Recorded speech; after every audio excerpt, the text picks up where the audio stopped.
सत साहिब भगत जी दास के चैनल को सब्सक्राइब और घंटी को जरूर दबा देना ताकि मालिक की हर नई वीडियो आप तक पहुंच सके। तीनों देवा कमल दल बसे, ब्रह्मा विष्णु महेश, प्रथम इनकी वंदना, फिर सुन सतगुरु उपदेश। कबीर हमारे भक्ता कबीर दो ऐसी वहम पैदा हो गया था कि कबीर साहब तो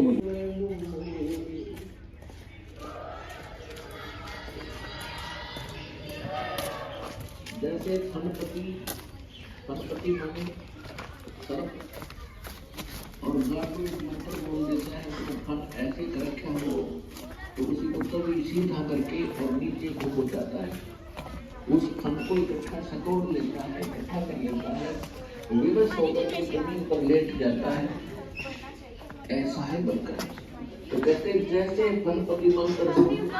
रखे फन सकोड़, ऐसे वीरा मेरे सतनाम और सार नाम से कान मोड़। तो परमात्मा कहने लगा था बेटा उसे सिर पर पैर रखते गरीबदास की और कबीर साहब दोनों उसी जाति में प्रवेश किया। तो शेरगंज जाति को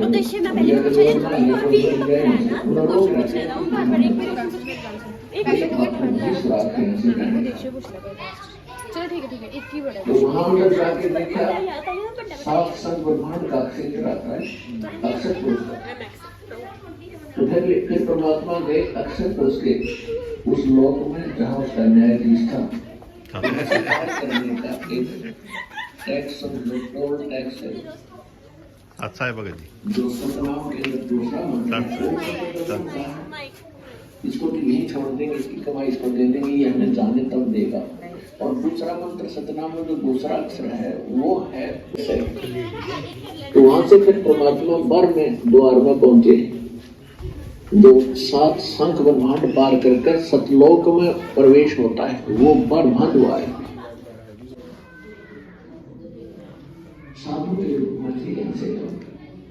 और वहां जाकर गरीबदास जी को साथ लेकर के वहां पहुंचे, जो आसान ब्रह्मांड का मालिक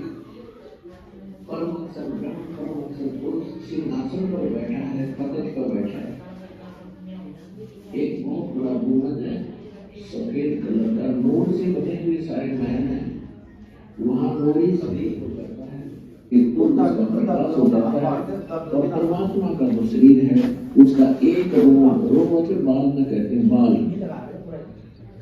करोड़ ज्यादा है, यानी उसका तो कोई गुना बता ही नहीं सकते, वो तो सक्षम है। तो वहां जाने के बाद जीव का भी अपना शरीर 16 सूर्य जितना बन जाता है, नूरी शरीर हो जाता है। तो वहां जाकर के क्या देखा, एक परमात्मा बैठे सिंहासन पर। गरीबदास जी ने देखा कि भगवान तो ये है जो सामने बैठे, ये है वो अमर भगवान तो कभी नहीं मरता, ये स्थान बहुत अच्छा है, हरे चारों तरफ फलदार वृक्ष है, फलदार सारे जो है काजू किस्म सेब संतरा ये सभी लगे हुए हैं, और परमात्मा वहां बैठे हैं। तो जाकर के नीचे से जो परमात्मा गए थे जिंदा महात्मा के रूप में, उन्होंने एक चंवर उठाया, चंवर रखा था वहां, और सिंहासन पर बैठे भगवान के ऊपर चंवर करने लगे। गरीबदास जी देख रहे कि सचमुच ये चंवर अपने आप हो रहा ऊपर, अपने आप हवा में ऐसे चल रहा है। गरीबदास जी आश्चर्यचकित रहे। फिर परमात्मा ने कहा कि बेटा सोच समझकर मैं करूं अपने धन के काज, मैं ही परमात्मा हूं, सारी सृष्टि का रचनहार हूं, मैं जितने चाहूं रूप बना लेता हूं, लेकिन मेरा वास्तविक रूप ये है जो मैं अब तुझे दिखा रहा हूं। तो जो परमात्मा उस पर विराजमान हुए वो शरीर उतना ही तेजों में हो गया, और कहा कि मैं बनारस के अंदर काशी में 120 वर्ष रहा, कबीर मेरा नाम है, वास्तविक नाम भी है, लेकिन बेटा किसी ने इधर ध्यान नहीं दिया, काल ने सबको भ्रमित कर रखा है, और आपको मैं ऐसा ज्ञान दूंगा, आप इसको लिपिबद्ध करवा देना, नीचे लिखवा देना, आने वाले समय में तू गवाह बनेगा मेरा, और तेरे भाई बहन मुझे पहचान लेंगे। अभी तक सबकी बुद्धि इन काल के तीनों पुत्रों पर, एक ने तो को पूछता नहीं, ब्रह्मा जी ने, विष्णु और शंकर भगवान पर, इन पर सेट हो रही, और कोई दुर्गा देवी पे लग रहा है, कोई भूत पेंत्र पे पूजन में लगा रखा है। इस काल ने सबकी मति उल्टी कर रखी है और तुम सभी मेरे बच्चे हो, तुम यहाँ से गए हो, लेकिन ये सब के महल मकान ये सारे खाली पड़े। ये क्षेत्र दिखाया मालिक ने, अब ये देखो सारा क्षेत्र, वो नीचे गए हुए जितने प्राणी है उनका, क्योंकि वहां एक ऐसी दिव्य दृष्टि है प्रत्येक प्राणी को प्राप्त होती है। वहां बैठा पता नहीं कहाँ तक देख सकता है, वहां जाकर आपको यहाँ से भी देख सकते हैं आपको, बिल्कुल एक एक जीव का कहाँ कैसे, क्योंकि वो उसके लिए बाधा नहीं है उस दृष्टि के, ना कोई दीवार ना कोई सेट की टीम, उसमें कोई बाधा नहीं करती। तो सब देखा। तो अब देखो नीचे वो जहां तुम रहते हो वो कैसा लोग, वो ऐसा लगता है जैसे कीड़े मकोड़े घूमा करते हैं। उस लोग को देखकर कीड़े मकोड़े घूमते रहते हैं, जैसे ऐसे नजर आते हैं यहाँ के सब जीव, क्योंकि यहाँ की स्थिति और उसकी तुलना बहुत अंतर है, इसलिए इसको सतलोक कहा है, सुख सागर कहा है। तो गरीबदास जी से कहा कि जा बेटा एक तू वहां बनाओ और बड़ा परोपकार होगा आपका, और मैं तेरे साथ रहूंगा बेटा, चिंता ना करिए, मैं तेरे साथ रहूंगा, याद करेगा, तेरे पास खड़ा पाऊंगा। मैं तो एक सेकंड में आ जाता हूँ, सेकंड के भी कुछ अंश में तेरे पास होगा। ये तो वो देख ही चके सु कहते उनकी शक्ति को आराम चाहिए, नहीं तो आपके शरीर को खराब कर देंगे। उधर से क्या हुआ कि कुछ समय के बाद 5-7 घंटों के बाद 5-4 घंटों के बाद, क्योंकि सुबह 10 बजे की बात थी, शाम के 5-6 बजे से उन्होंने 5-4 बजे देखा कि भाई वो लड़की का लड़का नहीं, गरीबू कहा करते थे गरीबदास जी को, गरीबू गए। उन्होंने देखा कि भगत बैठा है, बाबा जी है नहीं, तो उन्होंने जाके आवाज लगाई पहले तो कि गरीबू आजा भाई, गरीबू आजा, तेरी पारी आ गई, तेरा नंबर आ गया गाय घेरन का। अब वहां वो थे ही नहीं, वो जा रहे सतलोक में सैर सपट्टे को। वो आवाज लगाते लगाते निकट पहुंच गए और पकड़ के कहने लगे भगत जी खड़ा हो। कहाँ सब लगाए बैठा, सब आदि लगाए बैठा। वो गिर गया, ऐसे गिर के तो चिंतित हो गई, तो मर गया, सांस नहीं। तो आप दूसरे पालियों को आवाज लगाई, वो सब भाग कर इकट्ठे हुए। क्या हो गया कि बाबा जी ने मार दिया दरतर मंत्र करके, ये तो मर गया भाई। तो गांव की तरफ भाग लिए, 2-3 जने गांव में आकर बताया, तो माता पिता का इकलौता पुत्र था। सुनते ही दोनों बेहोश हो गए। 10-12 वर्ष विवाह के बाद तो प्राप्त हुआ था, और 10 वर्ष का होकर उसकी मृत्यु हो गई। अब घर के रहे ना घाट के, वापस लाए, चिता पर रख दिया फूकने के लिए, अंतिम संस्कार करने के लिए, जलाने के लिए। उधर से परमात्मा ने वो आत्मा को वापस भेज दिया, बेटा जा, ना तेरे शरीर का नाश करेंगे। जो ही गरीबदास जी वापस आए, चिता के ऊपर उनकी चेतना आ गई दोबारा, और अपने आप जो बंदर बांध रखे थे ना, उस पर ले जाते हैं, टूट गए और एकदम खड़े हुए नीचे आकर, और ऐसे देख रहे जैसे कोई सपना सा देख कर उठा हो। यदि स्वप्न देखा होता तो बात आई गई हो जाती। अब सामने देखा, हाहाकार मच रही, रोन लाग रहे, गांव के नगर के लोग, चिता पर रखा हुआ है। तो गरीबदास जी का पक्का हो गया, सपना नहीं, सचमुच सच्ची था। उसी दिन से ये वाणी जो परमात्मा ने उनके अंदर फीड कर दी थी, उसी दिन से इस वाणी को वो बोलने लगे। और पुण्यात्मा परमात्मा ने कबीर सागर में बताया है कि 12वां पंथ जो आवेगा संवत 1774 हुई, तादिन प्रेम प्रगटे दिल सोई। वो 12वां पंथ गरीबदास जी का पंथ होगा। 600 वर्ष पहले भगवान लिखवा के गए थे, और धर्मदास जी ने लिखा है कबीर सागर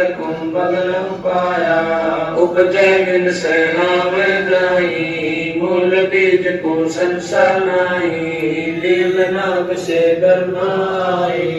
आदियों के पुत्र काई, शंभु मनु ब्रह्मा की साकार, गे श्याम सर्वन बाखा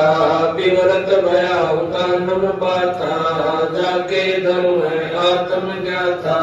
सनक सनंदन संत कुमारा चार पुत्र अनुरागी दारा से 88 मुनि जन्मधारी कश्यप गोत्र सुर ज्ञानी तीन लोक में कर्ण समानी 60,000 संत द्वारा जन स्वर्ग सक में पृथ्वी माई विश्वास चरणों चितनाई पीठा सूरज सम्मुख चंदा काटे चरणों की के पंदा नारायण सब स्वर्ग समूला पके रहे सदगुरु के मूला जय जय ब्रह्मा समर समानी मूल वेदोंकारा असुर निकंदन कीन सिंगारा वशिष्ठ विश्वामित्र आए दुर्वासा और चुनक बुलाए कपल कलंदर कीन जुआरा भोजन की बसवन सरदारा गोरख दत्त दिगंबर बाला हनुमत अंगद रूप विशाला गरु प्रहलाद और जनक विदेही सुखदेव संगी परम स्नेही पारासुर और व्यास बुलाए नल नील मोर चढ़ लाए सुग्रीव संग और लक्ष्मण बाला जोर गदा आई घनपाला जय देव पायल जंग बजाए अजा मेल और हरिश्चंद्र आए कामर ध्वज मोर ध्वज राजा अमरीश कर है पूरन काजा सूरज वंशी पांचों पांडव काल मीच श्री समर्षि 64 योगिनी मंगल उधर बढ़ता काला राक्षस ठोक्सी दक्षिण के जल्दी उत्तर पुंजोक्सी दिल्ली मंडल रात्रि गुरु साक्षी ये लीला प्रमाण जो सदगुरु को वासी बजली बन के कुंजल जो गोपन के गिलोल है राक्षस का रास्ता बंधाली चडोल है नील कंस लीला कालिंदर कुमार सी अर्ध लाख वर्ष बाकी दाने कलयुग की आदि में चाणूर दंश मारे थे त्रेता की आदि में हिरणा पुष्प पसारे थे बलि की विलासी सुरपति पुकारे थे 52 समुद्र की निष्पत्ति की पुकार बलि निष्पारे कलयुग की आदि पारस्ती की अंत है दुल्हेदार देव जानत कोई संत देव योगी बाला कंत है दिल्ली के तक छत्र पेड़ भी फिरासी खेलत मुतार से मंडल सब पक्षण महिल राजमाला पुरुष गुर दिखलासी आवेगा दखन से दीवाना काबुल का काल कीर्ति मंगल है तुरकाना किरकिरी मुतार करा ऐसा पुरुष आया कहता है गरीबदास दिल्ली मंडल कोई विलास नहीं करता ऐसा पुरुष आया कहता है गरीबदास दिल्ली मंडल कोई विलास नहीं करता सतगुरु शरण शरण आई शरण गए कुछ मैंने व्यापे काल जाल भय मिट जाई रोग शोक जल सिदन व्यापे सम्मुख नाथ आई जय रजनी तन निकट में आवे दूरी याद कर गाई वीर बताल बांधना लागे जम के कोट ढाई 98 पुण्य उठना लागे उठता ही दर खाई बैर करे सोए दुख पावे सुख शोध मिल जाई कहे कबीर हम जंगल पे ला सतगुरु नाथ दुआई बैर करे सोए दुख पावे सुख शोध मिल जाई कहे कबीर हम जंगल पे ला सतगुरु नाथ दुआई साई